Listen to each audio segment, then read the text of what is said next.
Messieurs les ministres, Monsieur le Président de la Région, Monsieur Louali, Mesdames et Messieurs, c'est un plaisir renouvelé que de participer à cette deuxième édition de Sci-Fi Africa.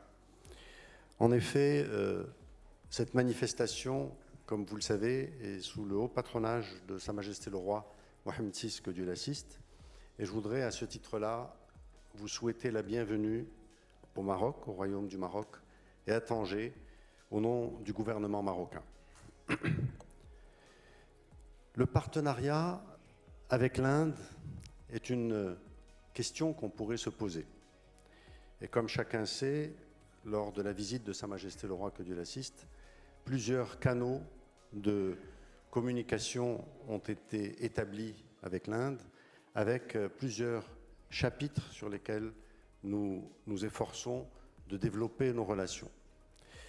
En particulier, l'Inde a une particularité.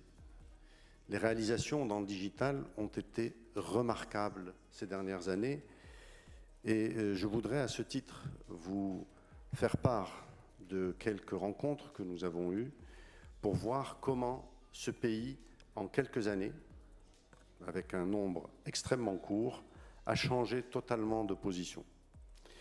Et la digitalisation a été très forte dans ce pays. C'est un vrai modèle au niveau de la planète.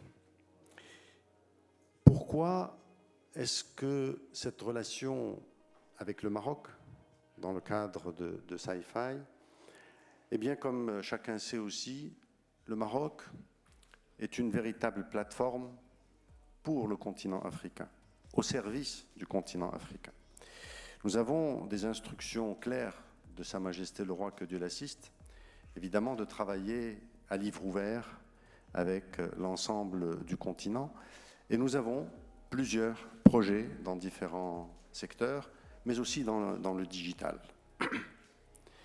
Alors, le Maroc est une plateforme en effet de digital si l'on se réfère à ce qui a été réalisé au niveau d'abord de l'infrastructure. Lorsqu'on regarde l'infrastructure télécom de notre pays, à la fois en 3G, en 4G, eh bien, le Maroc a fait des pas énormes dans ce domaine, avec l'installation de la fibre optique, mais aussi au niveau des applicatifs à plusieurs niveaux. Nous constatons désormais que le citoyen marocain est vraiment connecté. Son mode de consommation est en pleine transformation. Lorsqu'on constate, par exemple, sur le volet du e-commerce, cette évolution de ces dernières années, une croissance à plus de 50% annuelle, avec près de 13 millions de Marocains qui ont acheté sur Internet en 2018, eh bien, cette transformation de consommation, de production, de commercialisation a atteint l'ensemble des couches de la population. Alors cette transformation digitale profonde que connaît le monde est en train d'amener un certain nombre de changements qui, à la fois, sont destructifs, comme disent certains, ou créateurs de richesses et d'emplois. La problématique est que nous sombrons de temps en temps dans une mode du digital.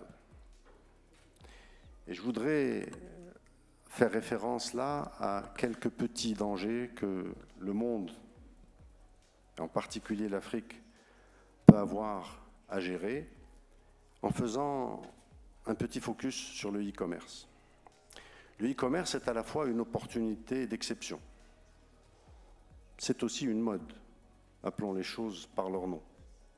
Plus personne ne vit sans cliquer pour réaliser ses achats.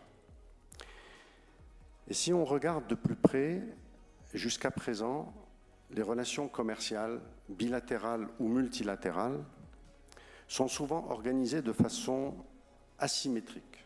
C'est-à-dire que quand un pays moins puissant économiquement traite avec un pays plus puissant, eh bien des accords se font de façon asymétrique, permettant aux pays les moins puissants de continuer à exister dans ce commerce mondial.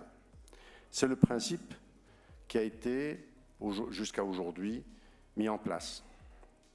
L'arrivée du e-commerce et son évolution est en train de laminer gentiment cette partie asymétrique.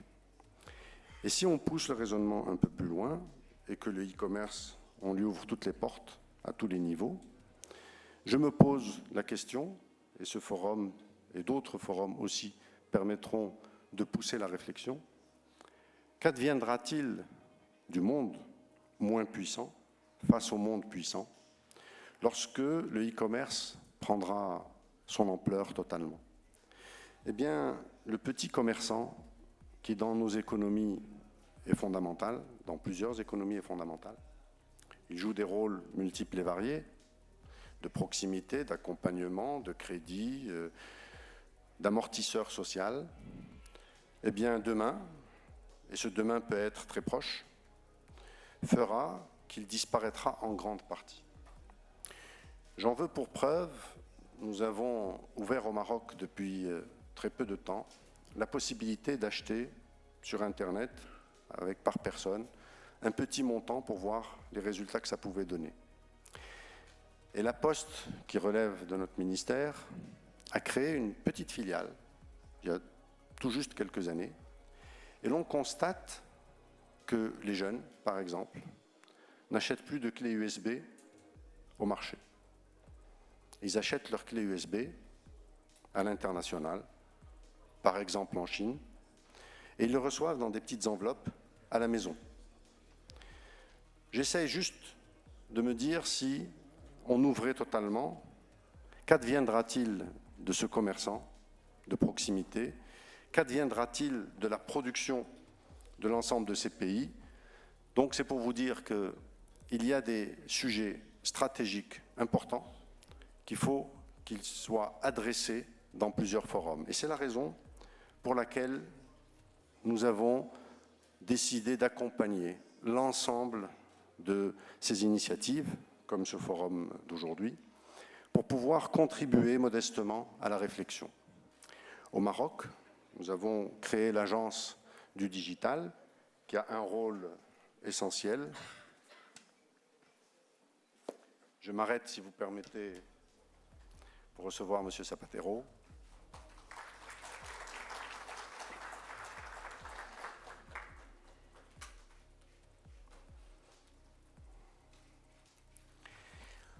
Je disais donc que ces changements importants dus au digital vont apporter énormément de choses positives.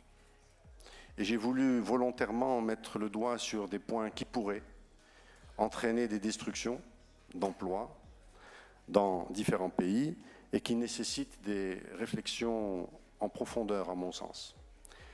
Je ferme la parenthèse des dangers qui pourraient nous guetter pour réouvrir celle du futur plutôt intéressant, rose, et qui permet de voir l'avenir avec plus d'optimisme. En effet, le digital est une chance exceptionnelle pour notre continent. Le digital permet de faire des sauts importants en termes de développement.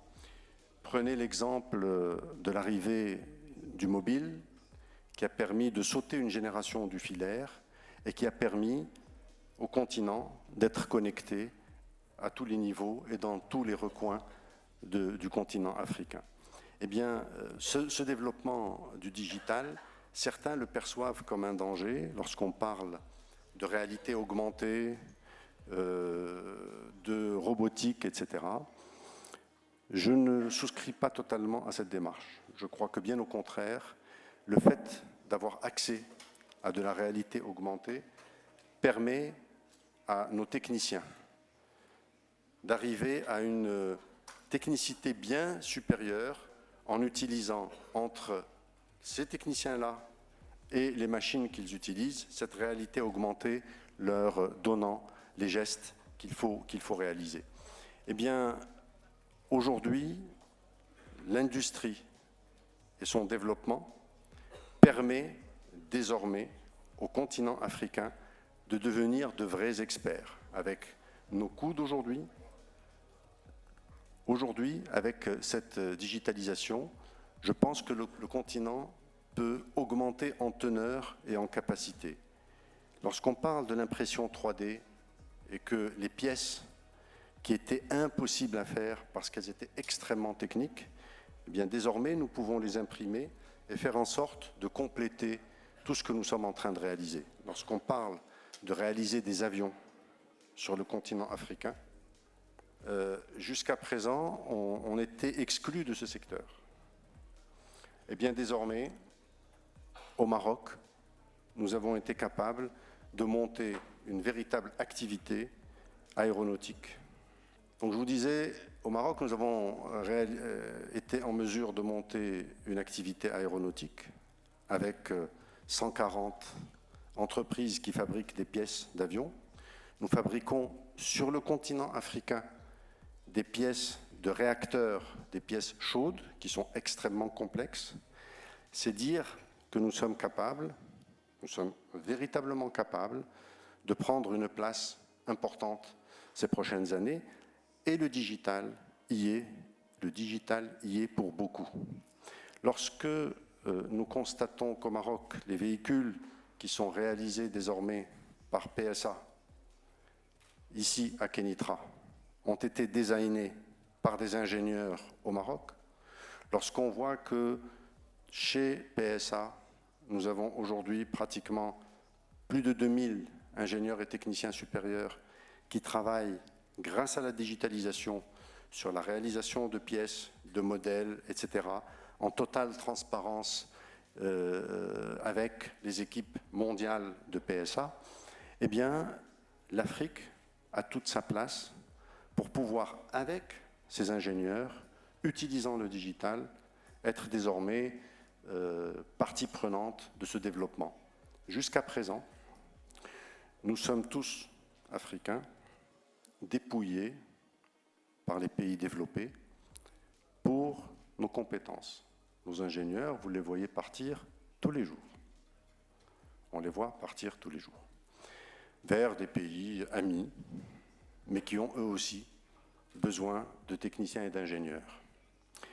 Ce que j'essaie d'expliquer à nos amis, à nos pays frères, amis, européens, le Canada, les États-Unis et autres, c'est qu'il ne faut pas appauvrir en termes de technicité ce continent, mais il faut bien au contraire l'accompagner pour que cette jeunesse se développe davantage et rentre dans le digital, parce qu'elle servira à la fois l'Afrique et le reste du globe.